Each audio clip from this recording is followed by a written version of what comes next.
आप देख रहे हैं अमेज नाउ। महाराष्ट्र में जहां एनडीए ने बाजी पलट कर रख दी है और बड़ी शानदार विजय प्राप्त की है। अरे भाई महाराष्ट्र में क्या खिला, अरे भाई महाराष्ट्र में क्या खिला, देखने वालों ने देख लो, महायुति की सरकार आई, महाराष्ट्र में क्या खिला, और अमरावती बन्नेरा में और राजकमल में आज सिर्फ राम जी का वहीं झारखंड में इंडी गठबंधन ने भी जबरदस्त वापसी की है। 2019 में मिले सीटों की तुलना में बढ़ोतरी की है। सोरेन सरकार राहत की स्थिति में है, लगातार दूसरी बार सरकार बनाने जा रही है। तो वहीं झारखंड में ही एक ऐसा युवक विधायक बना जिसे लोग प्यार से टाइगर कहते हैं। इकलौता विधायक है जिसने पढ़ाई के साथ साथ झारखंड की समस्याओं को लेकर राजनीति में कदम रखा। आपको बता दें, जयराम महतो उर्फ टाइगर ने बिना किसी राजनीतिक पार्टी से हाथ मिलाए अकेले दम पर उच्च मनोबल के साथ झारखंड विधानसभा की सभी सीटों पर अपने प्रत्याशी खड़े किए।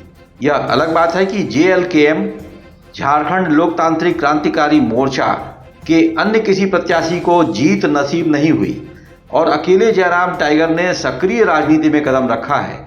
लेकिन एक और कड़वा सच यह है कि एनडीए गठबंधन की ऐसी हार होगी कि वह 30 सीटों के भीतर ही सिमट जाएगी। ऐसा अंदेशा न तो झारखंड प्रदेश भाजपा गठबंधन को था और न ही भाजपा के शीर्षस्थ नेताओं को रहा होगा। जयराम दादा के तोहिनी काकी गोदी हाजी ताई। जो हमारा छवि है, जिसके कारण जनता ने हमें वोट किया है, उस छवि से कोई कंप्रोमाइज़ नहीं। बिल्कुल हमारा संघर्ष का जो छवि रहा है, एक एग्रेसिव नेचर का जो स्वभाव रहा है, वो हमेशा जब जब जुल्म का सामना जनता करेगी, मैं वहाँ दीवार बन के सामने रहूँगा। हकीकत यह भी है कि जयराम टाइगर के सभी प्रत्याशी जो जीत नहीं सके, लेकिन कहीं वह दूसरे स्थान पर रहे और कहीं तीसरे स्थान पर। इस तरीके से सर्वाधिक नुकसान एनडीए गठबंधन को ही पहुंचाया है। चुनाव जीतने के बाद जयराम ने मीडिया से बातचीत में कहा कि वह अपने फैसले पर अड़िग है। विधायक होने के बाद उसे जो भी धन मिलेगा वह उसका 75% जनता के सामाजिक सरोकारों से जुड़े कार्यों में ही लगाएगा। तो मेरा प्रणाम, वो मेरी माँ समान है और उनके मेरा आदर सदैव रहेगा। और अगर समय मिला तो मैं सर्टिफिकेट के साथ उनके आशीर्वाद लेने के लिए जाऊँगा। जो भी प्रत्याशी रही हैं, क्योंकि मैंने पहले ही कहा है कि मैं एग्रेशन की बात भले करता हूं, लेकिन जब महिलाओं की बात आती है तो मैंने सदैव सम्मान किया है। हाँ, कुछ का नाम उदाहरण के रूप में कभी कभी मैंने लिया होगा, लेकिन तो उनको मैं आपके चैनल के माध्यम से प्रणाम करता हूं और उन्हें आश्वस्त करता हूं कि आप निश्चिंत रहे, ये आपकी हार नहीं है, बल्कि आप जो एक पीढ़ी को आप ट्रांसफर करके जाती है, तो आप अपने बेटे समान प्रत्याशी को अपनी विधायकी, अपना जिम्मेवारी सौंप के जा रहे हैं। देखिए, युवाओं को तो यही कहेंगे कि मेरी जीत से युवा सपना देखना शुरू करेंगे। सपने देखना चाहिए, सपने बहुत बड़े उन्हें देखना चाहिए। और बिल्कुल आज मैं एक ऐसे सपने को साकार कर रहा हूँ जिस सपने को मैंने सोचा भी नहीं था सपने में कि मैं ऐसा सपना देखूंगा। विधायक बनने का सपना। विधायक बनते ही आगे बहुत सारे रास्ते खुल गए हैं और मेरे साथ साथ इस राज्य के लाखों युवाओं के रास्ते खुल गए हैं, क्योंकि मैं एक साधारण परिवार से आता हूँ और विगत आने वाले 5 साल भी मुझे लगता है मेरे परिवार की स्थिति भी वही रहेगी जो आज है, क्योंकि मैं राज्य की स्थिति को बदलने के लिए आया हूँ। मैं विधायक बन के मलाई कोफ्ता खाने नहीं आया हूँ। देखिए, एक विधायक के नाते जो भी यथासंभव होगा मैं पीछे नहीं हटूंगा। मैंने स्टेटमेंट दिया था कि एक विधायक की जो सैलरी होती है उसे भी मैं 75% डोनेट करूंगा। मैं उसके लिए भी प्रतिबद्ध हूँ। मैं अपनी सारी विधायक के रूप में जो सारी कमाई होगी वो मैं जनता के सुख सुविधा के लिए लगाने के लिए तत्पर हूँ।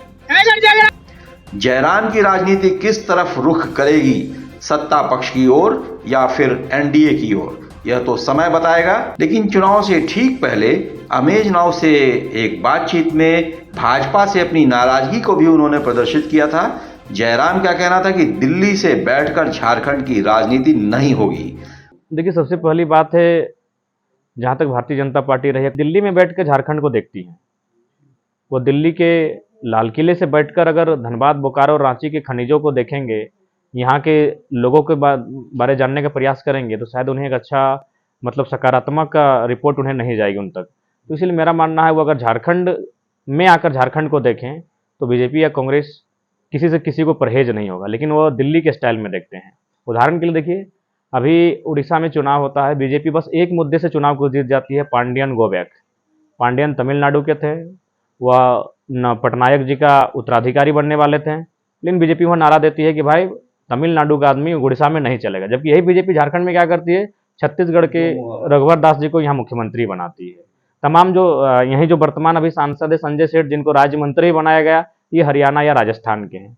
तो बीजेपी दोहरी पॉलिसी करती है और इस पॉलिसी को हमारे राज्य के लोग नहीं समझ पाते। यही उड़ीसा में ये खुद कहती है कि बाहरी नहीं चलेगा।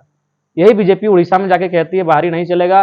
बीके पांडियन को गो बैक का नारा लगाती है कि अगर वो आएंगे तो उड़ीसा की कल्चर, उड़ीसा की सभ्यता, संस्कृति पे उसका असर होगा। बिल्कुल आप ठीक कर रहे हैं, लेकिन मेरा सवाल सिर्फ ये है कि अगर वो आपको ऑफर देती है, देखो ऑफर बुलाया गया है, ऑफर दिया जा चुका है, लेकिन हमने इनकार किया है।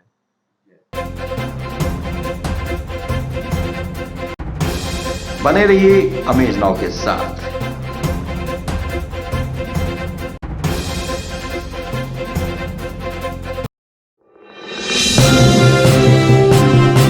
आप देख रहे हैं अमेज नाउ।